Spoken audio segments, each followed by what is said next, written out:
Are you eating enough? You've been exercising. I hear that jump rope. I do. I have to take a little jump rope break because my knee's been bothering me. I'm so sorry. That's okay. But yes, I have. What happens when you reach 45? Well, no, I still look amazing. Could play high schooler, so not everybody has that. Darling, Devo's the movie available now. I don't quite look like a high schooler, but it happened. Hey everybody, welcome back to another episode. Oh, are you ready? Oh, sorry, I'm just getting the album up. Okay. You can go. We'll wait. It doesn't matter. You can talk. The fans will wait. No one cares. Hey everybody, welcome back to another episode of Two Gay Mats. It's Matt Steele. And it's Matt Palmer. And last week, Ariana came out with her brand new single, Positions. Yes. This week, she has come out with her album, Position. Yes, also and true. It all happened very, very fast. We're sorry for the people who did patron requests that we still have to do, but Ariana came out with new stuff. That's true, but we'll be back, don't worry, and we promise we're getting to them and we're making our way through, but this week we're talking about Ariana's 6th, 7th album? What album number are we on? There was Yours Truly. Yes. My Everything. Yes. I always mix up the two because those titles are exactly the same. Dangerous Woman, Sweetener. Thank you next. 6. That's crazy. I feel like she's only been around for like 2 years. I mean, but it's like, oh no, she's been around for much longer. I know. But when did Yours Truly come out? 2013? 2013 about? Okay, that's my guess. Yeah, but that seems like yesterday to me. I mean. That happens when you get older, you know, the years just go by and so does life and then you die, I guess. But before we do that, we'd like to talk about Ariana Grande's new album, Positions. Absolutely. So Matt Steele, yes, at a high level, how do you feel about Positions? I think there are some nice moments on Positions. Yes. It does not compare, though, to Thank You Next. That's the issue, is like she's coming off of this album in this era that is so brilliant and perfect and like firing on all cylinders, where this is like, kind of, we're staying in the same vein, like sonically. The songs are fine, but just not, like, you're not hitting a break up with your girlfriend on board. Yeah, like you know? a couple of the songs kind of feel like Thank You Next B-sides a little bit. But I don't think there's anything, I will say there are only 2 tracks that I feel are below average on this album. There are a section of the album that kind of blurs together for me. There's only one song that I'm like, I want to skip this. There are 2 for me, and it's very hard because they come early in the album. Wait, interesting. Yes. I wonder, I hope one of yours isn't one of my favorites. Oh no. We'll see. There's one that I'm calling a favorite even though I'm making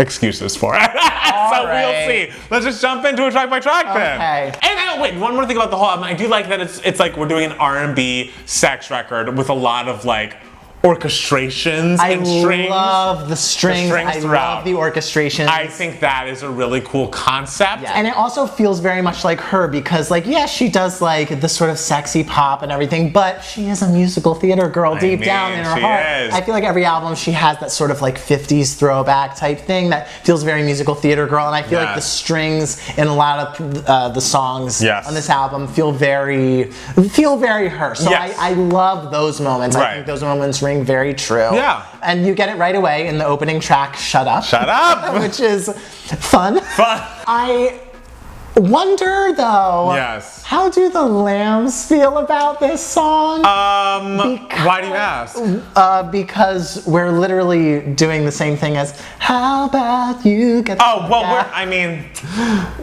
we're not concerned. Okay. I feel like it's the same. One of those songs is...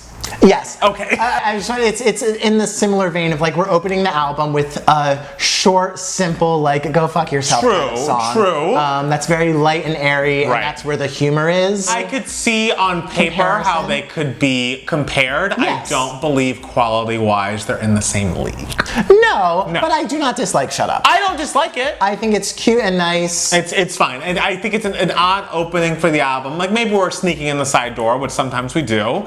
But it doesn't like knock you out of the park right away. I love 34-35. I like 34. I think that song is great. I think 34-35 is very cute, very fun, very breezy.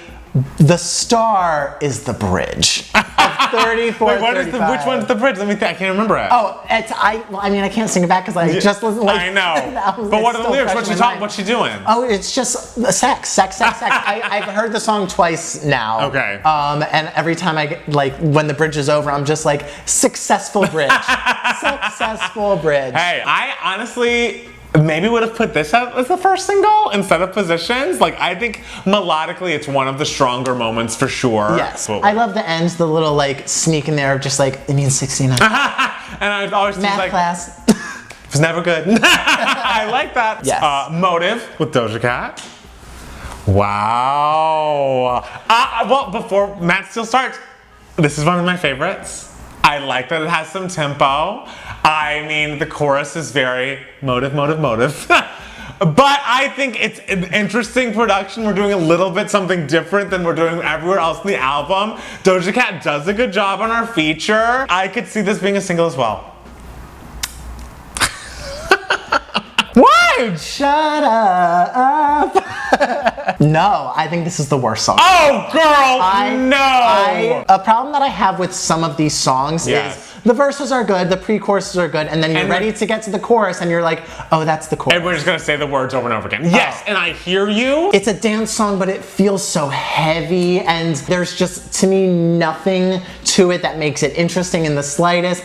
I feel like maybe this is the song, maybe it's on the album just because it's the song they could get Doja Cat on and they wanted her on it.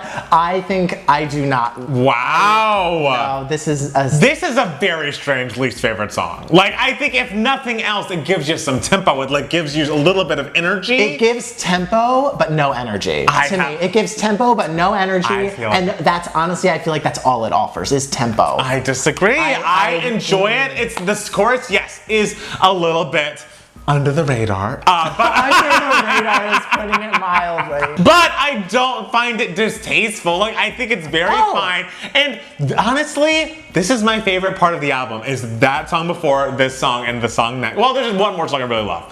But I think these songs really work. Wait. The song after? I think, okay, this is the song I'm making excuses for. Okay. The verses are not good. The verses of like, I woke up, I wanted to be a good day, and like I had to call, like blah blah blah. It's like, okay, you're just rambling. Like, this isn't a song. But I do really of the choruses.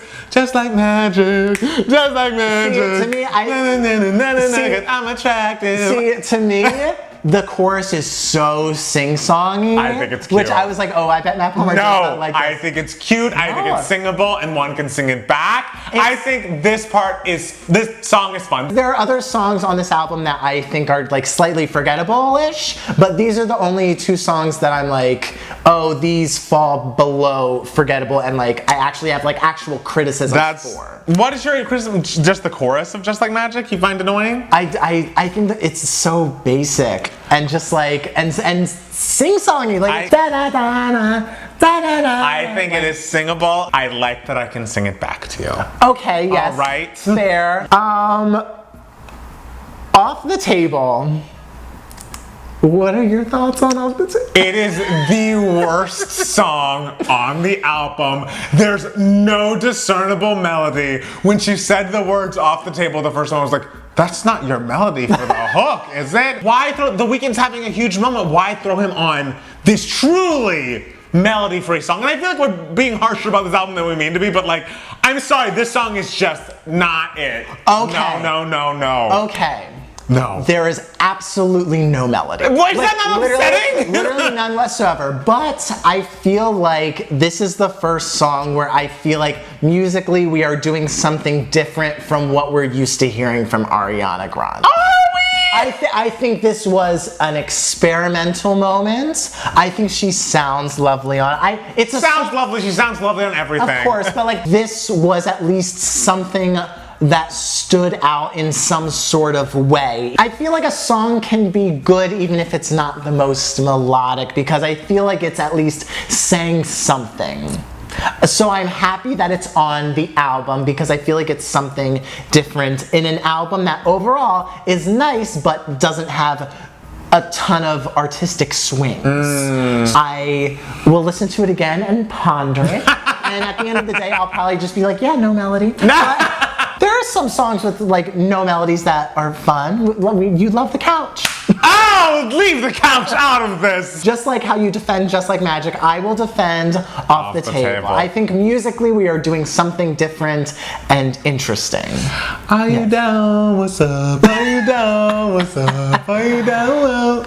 I like 6:30 more than I like Just Like Magic. Really? Yes, I think the melody is nicer in 6:30. I like the chorus melody better than Just Like Magic.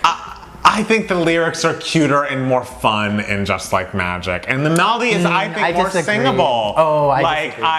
I think "Are You Down? What's Up" is your whole chorus. It's a bad line, but I like the melody of the chorus. Are you down? Are you down? Are you down? However it goes. I like that. It's not my favorite. Okay. Not my favorite. Okay. Safety Net, I think, is nice. Safety Net, I think, is like top 2 favorite songs on the album. I like it. And I think, honestly, Ty Dolla Sign does a good job most of the times he's featured on these songs. Because he's like a hip hop artist who's like mostly singing, but like it's like I don't know, he kind of can actually sing, but he isn't really. I don't know. I just think he has an interesting sound. He really worked on the song. I think like lyrically and melodically it is stronger. I love the chorus. I love how the melody doesn't start like in the front end of the chorus. You kind of like wait a little bit and then it goes into the chorus. Yeah. I think it's very interesting. I think out of all the sort of mid-tempo-y songs that she has on here, this is by far the most interesting, by far the most melodic in the chorus. Yeah. My Hair. My Hair, I think is good. I think it's good. That's like the throwbacky song on the album. You can tell she's enjoying herself singing it. Yeah, I like that we're getting a little bit more range on My Hair than we are in a lot of the songs. I feel like we're going up in the chorus, and that's fun because again, she has such a lovely voice. Let's hear it. I'm happy that it's on the album because I feel like it gives variety to an album where like some of the songs are a little samey. Right. Nasty, I would say, is also in. I would say Safety Net and Nasty are my top 2. Oh, you don't like Nasty? Oh my God, I'm shocked. I don't actively dislike it, but it doesn't move me in any way. Like I'm just like, well, no.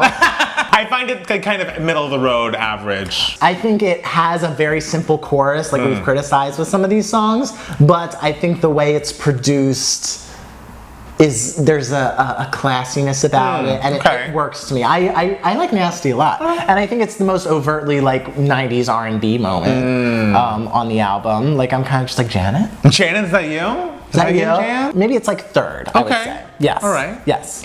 West Side?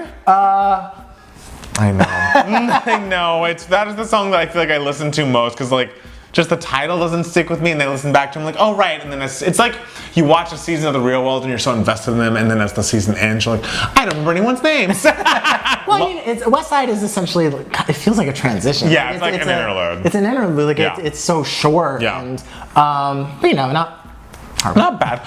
Love Language, the lack of enunciation has gotten out of the control. There is a line in the chorus, I think like the 3rd line where she goes up a little bit, where it's like, I've now heard this chorus like 8 times. I have no clue, not even an idea of what you could be saying. So I don't just like the song, and I love the little interlude at the end actually. Yes, I wish that was a song. Positions, we spoke about. Positions we spoke about, but I will say, listening to Positions in the whole album, there is an energy that is different to Positions. It's like they knew that this is going to be the first single. There's something in the production that there's an energy in it that's lacking in, I think, a lot of the other songs on this album production-wise. Fair. Even though like the song writing itself like isn't our favorite, for some reason there's like something in Positions that like hits. I don't know. Okay. There's an energy in Positions. I like that. Obvious is nice. I think Obvious is good. Obvious is, to me, like a JoJo song. I can hear that. I think Obvious has one of the stronger choruses. Yes, I agree. On the album. I completely agree. I think it's a good song. Yeah, I think the album ends very strongly, especially with POV. Yes, POV. What a great fucking song. Yes. Like that was when it was like, oh right, listen to what you can do. Like I love your vibe now, I love your style now, but this is almost like a Yours Truly throwback. Like it's very much like, almost like Honeymoon Avenue-y, and I feel like lyrically it's so sweet, and I realize we're making a concept album about like having sex with the boyfriend, and like that's great, but like hearing about how much she cares about him. My favorite lyrics on the album are absolutely all throughout this song, and like vocally all all of my favorite vocal moments are in this song too. Like, I think it just is so, so gorgeous and such a testament to her talent. I agree, and it may not be pushing music forward, like a song that's like pushing music forward in any way. Like, it definitely has that sort of like early 90s, early Mariah Carey feel to it and everything, like just lyrically and melodically, but it's lovely. I think it's a lovely song. I think she sounds great on it. Sorry, there's a really good lyric on, I'm getting used to receiving, so still getting good at not leaving. My favorite lyrics on the album. So POV's your favorite? I think POV's my favorite, and then 34-35. Okay. Yeah. Okay. All right. Well, you know, it's hard to follow up with Thank You Next. Yes. It really is. And I appreciate that she's in a much better place emotionally. I'm excited that she's so happy in her relationship. She's been through a lot. So obviously I'm nothing but happy for her happiness. I think sonically, as much as it's great that she's defined her sound, I think we should be expanding the colors that we paint with a little bit here, because it's like we're really doing, like you said, some of these could be Thank You Next B-sides. I don't know, maybe switch up the collaborators, maybe try to see what Saba and Katecha's doing again, because you guys have worked well together before. Max Martin, you guys have done great stuff together before. I don't know, I just feel like having the grounding of like, oh, we're gonna make a big pop song with Ariana's like, R&B thing is a much more dynamic collaboration than just like, we're just hunkering down